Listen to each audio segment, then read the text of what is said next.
Hello, and welcome to Hospice Insights, the Law and Beyond, where we connect you to what matters in the ever-changing world of hospice and palliative care.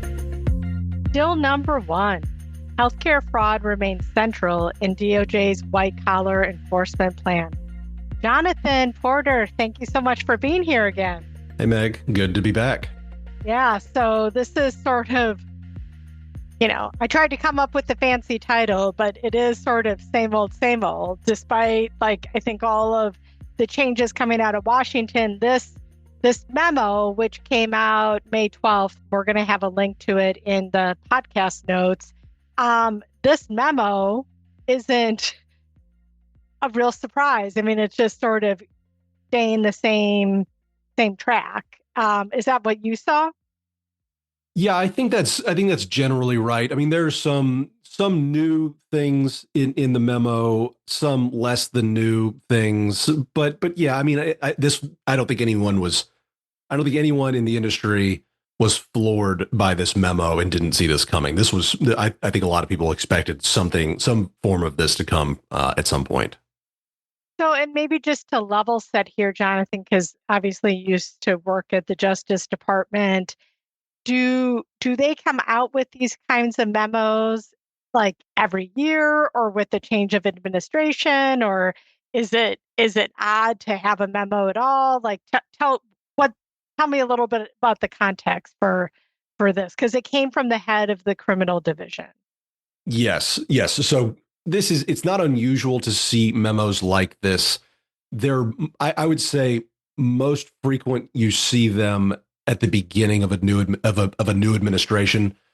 When a new administration comes in and their DOJ leaders are confirmed, they'll typically look at what was happening in the old administration, and they'll usually have a few bones to pick with how things were being done. And so it's common to see some things quickly unwound and some new things installed. And so this is one of the sort of broad policies that I think we all saw coming, that says, hey, there's a lot of burden that's being placed on companies. And so we're going to roll back some of those. We saw some of those in both some sort of formal channels and informal channels. DOJ saying, look, we think monitorships in general are pretty burdensome. We're going to scale those back in some pretty high profile instances. And so something like this was definitely on its way. But I think you'll see more of these types of things this year, and then you will probably see less of it in the next 3 years. And then when there's a new administration in place after that, you'll see, more of these types of memos. The big tagline is healthcare still remains an area that the government wants to be very, very active in. I mean, of all of the industries that exist, they're still thinking that, there is healthcare fraud out there, and they're going to prioritize that. So that obviously is not new. The healthcare fraud has been, I think, number one for quite some time now. So I thought maybe there would be some changes there, because I think everyone in the industry, especially with hospice, and it's beyond just like DOJ stuff, but just like all of the scrutiny of hospice, just like, when is this pendulum going to shift back? Because it's like so aggressive. I mean, with audits, it's like typically everyone has like multiple audits going on at one time, and they're auditing the same thing, and like you get good results, and then you get audited again on the same thing. I mean, it just is. I think people are really hungry for that's come to an equilibrium here. And so this, with my hospice hat on, was not welcome, because a lot of the case law being made in healthcare fraud is coming out of the hospice context. I mean, for the size we play in all of the healthcare, we're overrepresented in false claim precedent making cases. But I guess, I mean, it's maybe neither here nor there. I'm sure you're seeing and you're helping on a number of of cases in the healthcare context, because that's sort of your specialty, Mm-hmm. right, Jonathan? Just to refresh our listeners, you've been on the podcast numerous times, but had a specialty in healthcare when you were at the Justice Department, and then you do a lot of that here at the firm as well. That's correct. Yeah, I would say, Meg, 90% of my work here is in the healthcare industry, helping healthcare providers and other healthcare companies with federal investigations, internal investigations, and the like. Um, you know, Meg, I think it's interesting. I look, healthcare fraud has been within DOJ's talking points when they talk about white collar enforcement. Healthcare's definitely been in the talking points for quite some time now. I don't remember that it's been number one like Mm. this. Here, I think it's number one, and that surprised me, I guess, a little. I was hearing from friends at DOJ a few months back that because the Trump administration said we're going to scale back some antitrust work, some securities fraud work, and we're going to move people around. And I was hearing that people were getting moved A into immigration, but also B into healthcare, and that was an interesting thing to me. I didn't think so. I knew people were moving into healthcare. I didn't think that it was going to be labeled as the number one priority, Mm. which it sort of is in this new memo.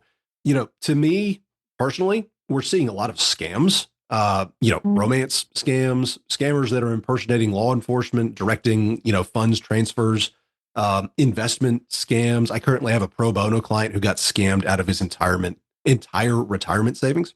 Ugh. So, me personally, I view those blatant scams as under Yeah. investigated and under prosecuted. Me personally, I'd have put those above healthcare fraud. But no one's asking me to set Yeah. enforcement policy for our country.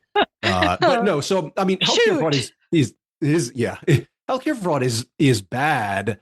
But there are a lot of other bad things going on out there. I think the question to me is, are we going to just sort of say, okay, well, let's investigate the entire healthcare industry, or are we going to get super laser focused and say, all right, there's a lot of bad actors.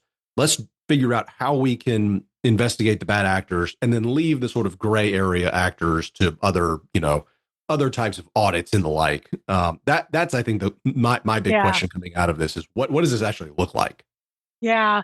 Well, I totally agree with you. I mean, all of these scams that go on where you take people's money and get impersonation, all of, all of these, hacks and security Mm-hmm. breaches, and which, impacts millions of people, these large scale targeted hacks. And you're like, where is the Justice Department on the, I Yeah. mean, it is, but obviously this, what, for every dollar they spend, they get back $4 or $5. So I mean, this makes money for the Mm-hmm. government too, in a way that probably bringing down some hacker in some other part of the world maybe doesn't. But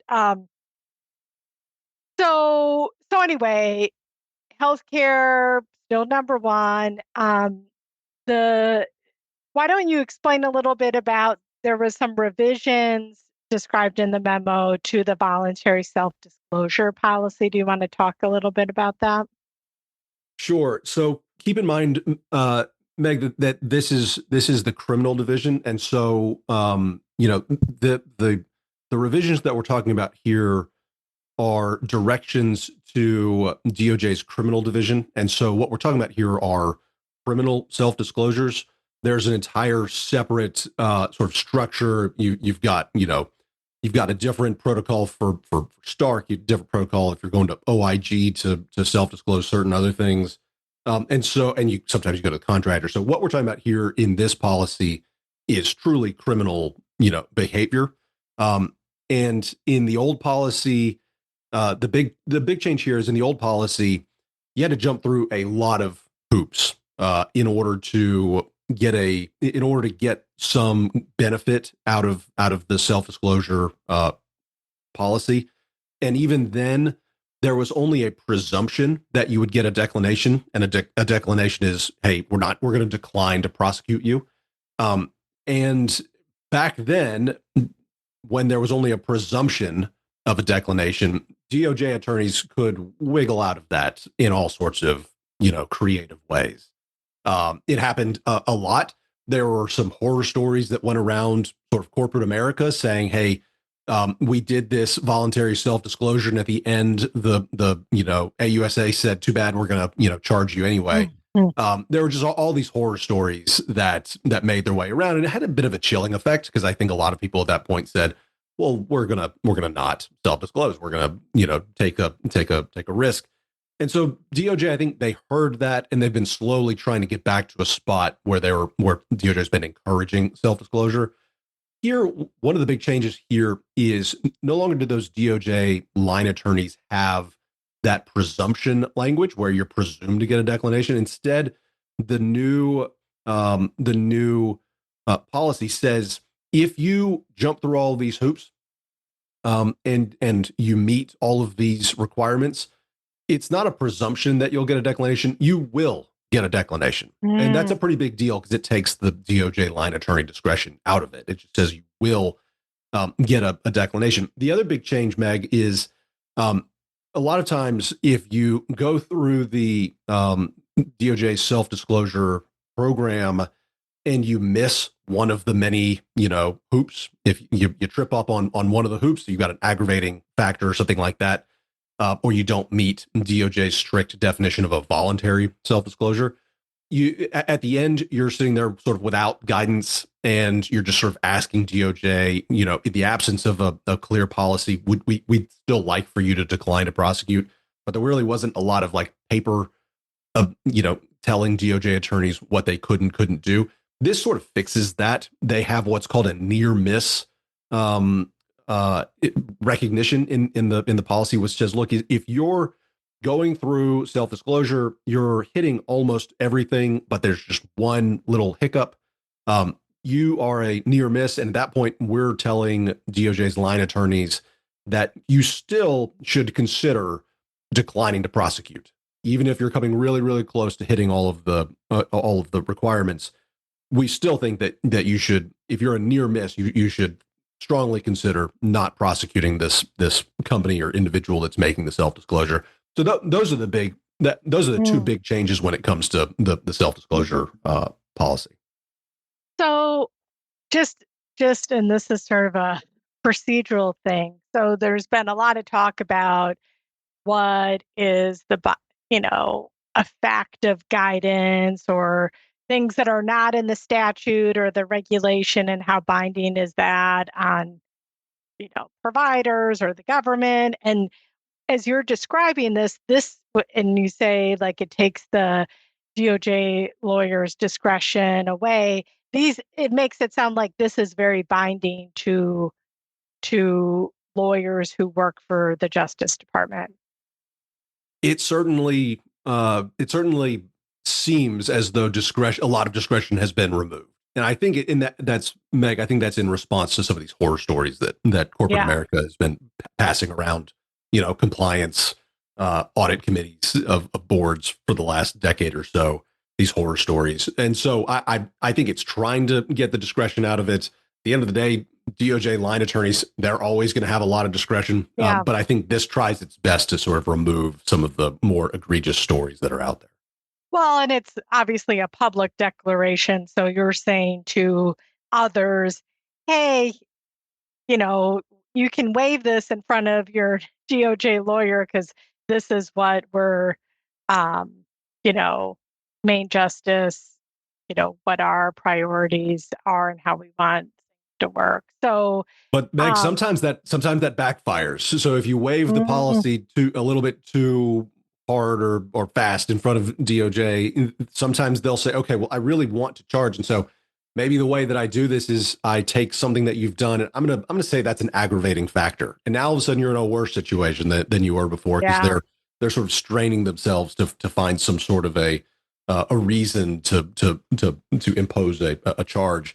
It'll help you. This will certainly help you with the DOJ leadership if you need to make an appeal to someone else. But sometimes with the line level attorneys, this will cause them to say, okay, well, I got to find some way of getting my discretion back. Yeah. Are we saying that there's ego involved with lawyers and Never, never, Of right? course not. No, Um, of course not. so, so let's talk about what this memo says about individual liability. And I get confused. Was it the brand memo that talked about individual liability? I can't remember. Anyway, It was one memo. the Yates memo. Oh, the Yates. There's Brand Yates. and Yates. Okay. Mm. So, um, and that memo, which I don't know how old that is, was really focused on, hey, we just want to go, obviously, yes, company, we want to hold them accountable, but it was sort of like, I want to find out the math so I can see who's ground zero and like go after them um, on an individual level, not just like company level. And so does this does this new memo change that or not? Or tell me your thoughts. Yeah, it changes a little bit, Meg. You know, when the so charging individuals versus companies has been a long, complicated history. You know, in theory, the issue is this, Meg. In theory, if an individual commits a crime within the scope of his or her employment and for the benefit of the employer, the company can be criminally charged for that, just like the individual can. It's a really it's a it's a the law allows for companies to be charged, but I think policy from a policy perspective, a lot of people have looked at that and said, I don't know that that's the right outcome. And so DOJ traditionally has exercised its discretion and not imposed criminal charges against companies because for a lot of reasons. But therefore, like the law is really underdeveloped just because it doesn't happen very much. Mm, The reason you don't see companies charged very often criminally is because there can be pretty extreme collateral consequences. And so you could see because if you're a safety net hospital, it really doesn't make a whole lot of sense for DOJ to criminally charge a safety net hospital and put them out of business, take them out of federal programs if it's a mandatory exclusion crime. At that point, you're putting patients without a safety net hospital. yeah. All of the employees of the hospital are going to lose their jobs. In the case of a healthcare company that is, say publicly traded, or it's not publicly traded, it's privately traded, but you've got, some like pension holders that have their pensions invested in this company, which happens a lot. Do you really want those pensions to go under Yeah. because you don't, because this is a company that had a couple of bad actors doing something within the scope of their employment? So there's all these collateral consequences with criminally charging a company where historically DOJ has said, well, let's not do that. I think the perception within the Trump administration is that the Biden administration had been charging too many companies, imposing too many monitorships, and that it was having a negative impact on the economy as a whole. Discouraging companies from taking risks and sort of doing things that are, in the Trump administration's view, good for the economy. And so I think what's happening here is the sort of scales are being tweaked just a little bit, where the Trump administration is saying, all right, let's not really, if this is if this is a crime and technically you can charge the company, if this is like a low level crime and it's not pervasive, then let's charge individuals who are responsible for it and then go look at something else. And so I think that's the big thing with individual liability is this is saying, look, individuals that are committing crimes should be charged, but not necessarily the companies if it's within the scope of their employment, because there is a lot of discretion there. And so it's sort of like redrawing the lines or Mm, the expectations when it comes to that. interesting. So this memo isn't getting rid of whistleblowers, despite what providers may wish for. Well, how do you think a whistleblower attorney or potential whistleblower would look at this memo? Yeah, good question. So the backdrop here is a few years back, DOJ's criminal division, they rolled out a pilot program for corporate whistleblowers. that's different than the False Claims Act HETAM provision. And so if you're in this situation, if you're a whistleblower, it doesn't matter if it's healthcare or whatever, you can, if you see a company committing a crime, you can come forward and have some benefit from that. That pilot program, it really was not in place very long before the Trump administration took over. And there's just been a lot of changes. It's just too early to figure out how effective that pilot program was in the criminal world.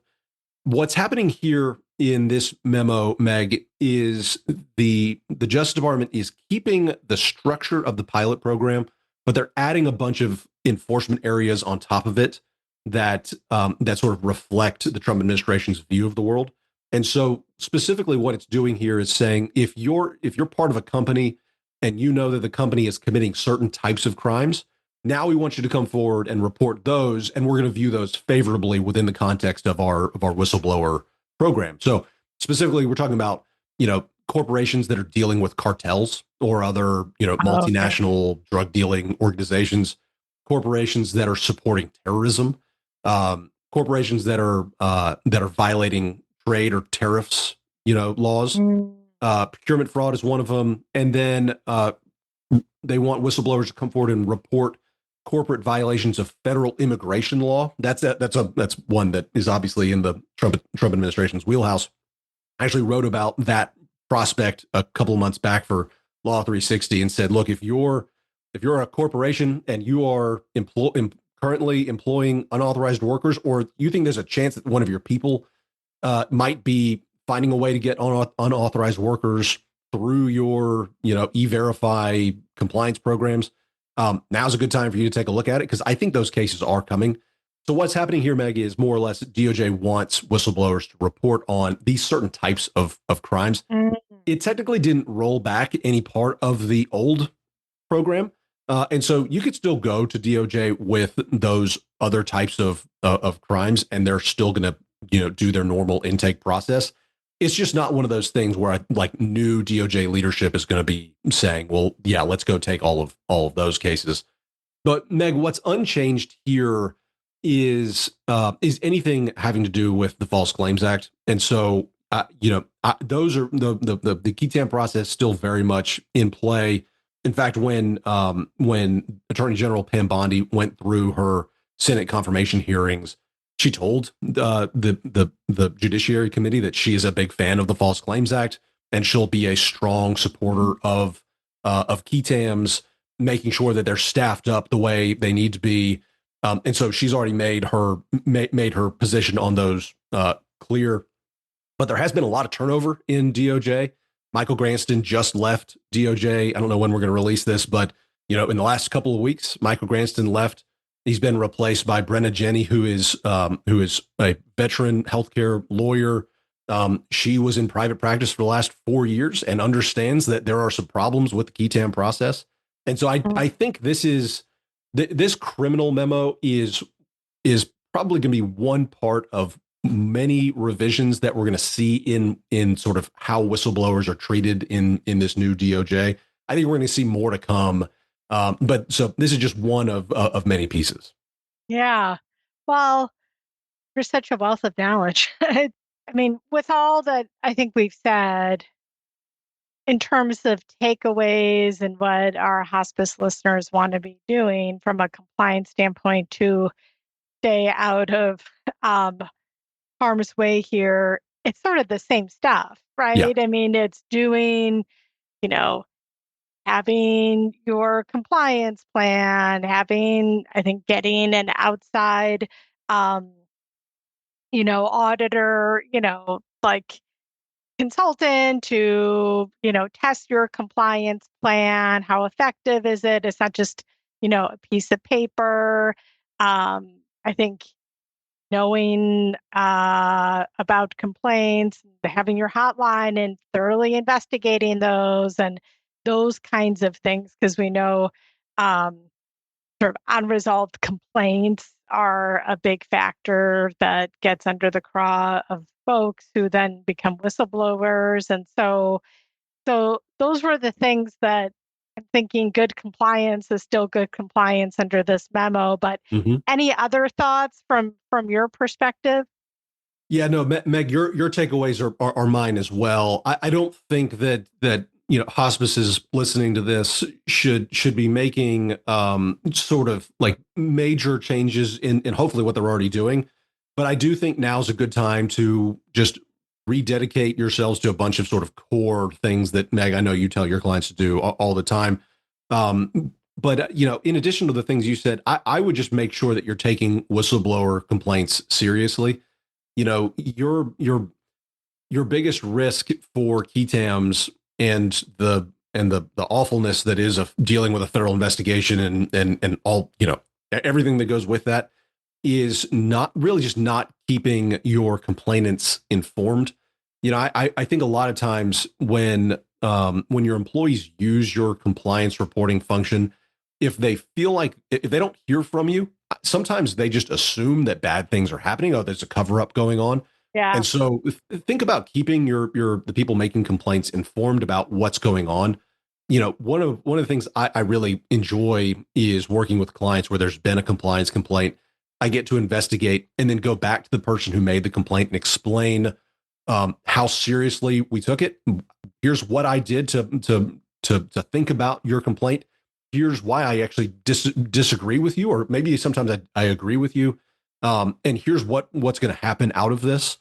Doing those things, I think, is going to save you a lot of time and money in the long run because people who feel like they've been heard, I think they're just less likely to file KETAMs. And then another takeaway, Meg, and you alluded to this earlier. Self disclosures, I think, are really important. If you've done something wrong, I I think that a lot of times going the self disclosure route is going to be important. It depends on who you're making it to. So, if you've discovered some sort of an overbilling practice that was inadvertent, knowing let's go to our local contractor instead of calling up the Justice Department, knowing how to do that, I think is important. And looping in a lawyer with experience there can be can be a good investment for you. Um, and then also making sure that your when it comes to your compliance functions, make sure you're documenting what you're doing. I love it when clients come to me and I ask them to show me their compliance log, and they've got all these Yeah. complaints, which is great. I love it when there are compliance complaints. Zero compliance complaints can be a challenge. Totally. Yeah. Yeah. So if you got a bunch of complaints, you show like what you did to investigate and how you closed it out and how you kept everyone informed. That's fantastic. That's the way it's supposed to work. But the big overall takeaway, Meg, I think is, these investigations are coming. I really wish we lived in a world where DOJ could find a way to go after the really, really bad actors, the ones that wind up on like John Oliver's HBO show, and just sort of leave the good actors alone. But unfortunately, it doesn't always work like that. So I think what's going to happen here is we're going to see just a lot more investigations involving the healthcare industry, a lot of investigations involving good providers, good hospice providers. That it's just going to come, and so start making plans now for what are you going to do when these come. Is there something we can do now to bolster our compliance function? Are there some compliance reports that we've got to sort of take more seriously than we were planning on doing? Those are the types of things that I think it's good to think about right now, because unfortunately, I think these investigations they're just coming. You don't move a bunch of DOJ doesn't move a bunch of lawyers into a new field and just let them sit there. So these Yeah. investigations are going to come for the good actors and the bad alike. Well, and I think um, when we're talking about what hospice organizations should do, I think we also need to make sure that the board is involved. Obviously, they're not micromanaging the compliance program, but right, that your compliance officer meets with the board on a regular basis, isn't just going through the CEO who reports on that stuff, but that boards need to, and I still think, um, I know there was two different iterations of that. It was a collaboration between, I think, OIG and AHLA on, you know, good governance and what boards of healthcare companies should um, know and be involved in and stuff. And so I think as as you think about how is your compliance program living and breathing in your organization, thinking about, and what does my board know? Again, they're not going to get in the weeds of stuff, but they need to generally know what's going on. And I can't iterate enough what you I'm echoing what you said, which is, having complaints and making repayments Mm-hmm. under the 60-day repayment program, I think are evidence of a healthy compliance program. Like if you've never made a repayment to the government and you don't have any complaints, that just looks like, Yeah, you don't really have a program, right? Because absolutely. I think if someone comes in there, and it's like, show me that you really do compliance, people are going to call the hotline and you're going to have investigations. And so I just think, as uncomfortable as it sometimes is, it's like complaints are good and, repayments sometimes have to happen because goodness, we're all humans and we make Yeah. mistakes, right? And um, it's just a matter of life that those things happen. So I think it's sort of stay the course, maybe double down on, um, thinking through what you're doing. And again, I always think the outside perspective of having a consultant test your compliance program, um, how it looks in action by not just, oh, I talked to the compliance officer, but I actually talked to people in the organization too about what they know and understand about compliance. Um, so I guess what's old is new again, kind of thing. Like this seems a lot the same. And so no real reprieve for healthcare under at least this administration as it appears through this memo. But um, I guess time will tell. But you will, I'm sure, keep yourself very, very busy, Jonathan. I think so. And just to give you a shout out about, because you have your own podcast too here at the firm, where all you do is talk about not healthcare solely, but just, you know, white collar kind of stuff. So, right? Yes, False Claims Act insights. I stole your name. I stole your entire vibe, Meg. All of it. Yeah. I'm trying to do my best to imitate you. So yeah, False Claims Act insights. We're what we do is keep track of everything that goes on in the False Claims Act world. And I hopefully our listeners enjoy that as well. Yeah. Well, and I think that you can, if you don't already get that delivered to your inbox, you can just sign up for that, I'm sure, just like people do this podcast. Mm-hmm. And then they should listen and then they should like it and subscribe because that always helps a podcast, get traction. And so, endless things to talk about. And you have some really interesting guests on your podcast who really give new perspectives for, I think a lot of our listeners would really appreciate that. So Yes, yeah. the great Brian Nowicki joined a week ago and told our listeners all about payment suspensions and how payment suspensions can impact False Claims Act investigations. So you can go listen to that now if you want to. Yeah, well, Brian is one of my favorite podcast partners. Mm-hmm. He and I have been at this for a long time. So, well, awesome. I so appreciate your time and your insights. This is always so fun to sort of pick your brain about these things because you add much more dimension than I could glean from reading this myself. So until next time, because I know there's going to be a next time. So thanks again. Thanks, Meg.